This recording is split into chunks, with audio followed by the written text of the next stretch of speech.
¿Confía el presidente en el régimen de Maduro? Respuesta de la Casa Blanca. Talk about.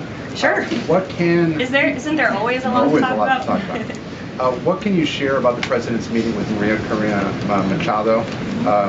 Is it underway? What can you share about that? And then also, the president said yesterday that Delsa Rodríguez was, quote, a terrific person. Does the president trust the remaining members of the Maduro regime?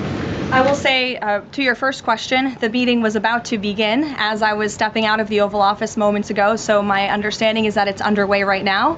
I know the president was looking forward to this meeting, and he's was expecting it to be a good and positive discussion with Ms. Machado, who is really a remarkable and brave voice for many of the people of Venezuela. So the president looks forward to obviously talking to her about the realities on the ground in the country and what is taking place. As for Ms. Rodriguez, the president did speak with her directly this week. As you know, he revealed that to all of you yesterday. And Secretary Rubio and the administration have been in constant communication with Ms. Rodriguez and other members of the interim government in Venezuela. Caroline, is it still the president's assessment that it would be very hard for Ms. Machado to leave Venezuela because he says she lacks the respect and support in that country? And will he raise that with her today? I think the president's assessment that you just pointed out was based on realities on the ground. It was a realistic assessment based on what the president was reading and hearing from his advisors and national security team. And at this moment in time, his opinion on that matter has not changed. He has also said that he would like there to be elections in Venezuela when the time is right. That's right. Do you have any update on when that might be? And is he committed to a transition to democracy for Venezuela? Yes, and he is.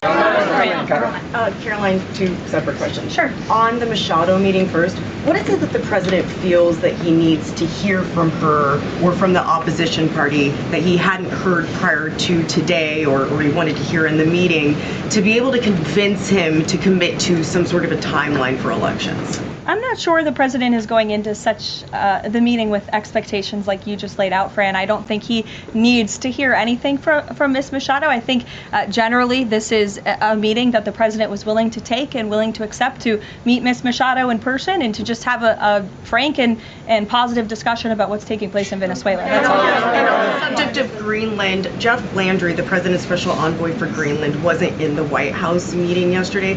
Can you say why that was and what exactly the role he is playing in these conversations about acquiring Greenland? Well, the Vice President and the Secretary of State were present for that meeting, and the meeting, it was a productive meeting. It was a good meeting, and in that meeting, the two sides agreed to really establish a working group of individuals who will continue to have technical talks on the acquisition of Greenland. Those talks will take place, I'm told, every 2 to 3 weeks, so this is a conversation the administration intends to keep having with the Danes and with the respected delegation from Greenland, but the president has made his priority quite clear. He wants the United States to acquire Greenland. He thinks it's in our best national security to do that. Este sitio puede ayudarte a mejorar tu comprensión de lectura y escucha en inglés. USA Inteligencia Artificial para dividir las oraciones en partes fáciles de entender. Con el reproductor puedes ajustar la velocidad, pausar o retroceder para entender cada frase.